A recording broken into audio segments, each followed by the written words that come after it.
Alors, le projet est presque fini. Alors, il est, on pourrait dire, terminé. Sauf que là, il va falloir que je corrige ici la teinture, donc plus foncé ici, et faire un dégradé après.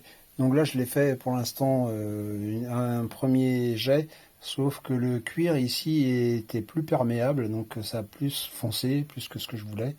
Et donc il va falloir que j'équilibre ici. Et au milieu, donc le foncer davantage au milieu, pour ce côté-là. Alors pour l'autre côté, c'est mieux. Alors il est encore un peu plus foncé ici. Là, je vais refoncer un petit peu plus ici et puis remettre un petit peu au milieu. Pas uniforme, hein, je veux pas que ce soit uniforme. Je veux que ce soit un petit peu vintage pour ce cuir-là. Donc qu'il y ait des nuances, c'est ce que je recherche. Mais par contre, là, je veux quand même un équilibre. Donc, il est presque fini, pas complètement. Sinon, bah, là voilà, la sacoche, hein. Moi, je l'aime beaucoup. La forme est très pratique. La taille, alors comme je vous ai montré déjà dans une précédente vidéo, je crois, on peut mettre devant la main largement pour mettre un paquet de mouchoirs. Un téléphone rentre à l'intérieur. Alors, mon téléphone, là, alors attendez, ça va être une innovation. Vous n'allez plus rien voir, mais c'est normal, puisque le téléphone, voilà, le téléphone, il rentre dedans. Alors, il dépasse un tout petit peu.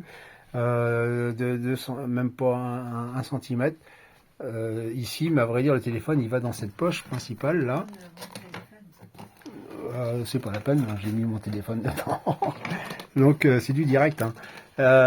Donc le téléphone il rentre ici dans cette poche largement avec un paquet de mouchoirs, avec le portefeuille, avec plusieurs choses, hein. On peut mettre quand même. Il fait environ 21 cm de haut, 21 ou 22, avec 14 à peu près de large. Donc, et en épaisseur, il faisait 4 cm. Après, avec les coutures, ça rétrécit toujours un petit peu, hein. C'est du cuir souple. C'est un cuir de vachette, un très beau cuir. Qui va durer dans le temps, des rivets ici donc en laiton à mater, donc des rivets très costauds, hein. On peut tirer dessus, on pourrait demander à un bœuf de tirer dessus, le cuir craquerait mais les rivets non, ils sont vraiment très très solides, donc ça peut pas, les rivets sont garantis à vie, hein.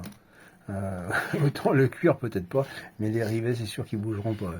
La fermeture, bah voilà, c'est une grande ouverture. Alors attendez, je vais essayer de l'ouvrir. Alors j'ai qu'une main, donc pardonnez-moi, je vais juste essayer. Alors avec une main c'est pas facile. Et je tiens un téléphone de l'autre. Voilà, c'est ouvert en grand. Donc comme ça, de manière à vous montrer l'ouverture. Donc on met, ouais. Là, la fermeture, donc on la voit pas puisque c'est doublé avec de l'agneau. Et puis cuir à l'intérieur, hein. Donc qui est enduit avec une crème spéciale qu'on appelle le toconol, hein, que les gens qui travaillent le cuir connaissent, pour justement lisser le cuir et le rendre. Alors vous voyez, même le fond est fait net, hein. Je ne sais pas si vous voyez la limite ici, ce qu'on voit au milieu, la couture qu'on aperçoit, c'est la jonction ici. Il y a mon logo, là, la jonction entre les deux, donc la pièce de cuir qui arrive ici, il faut bien que ça s'arrête à un moment ou à un autre.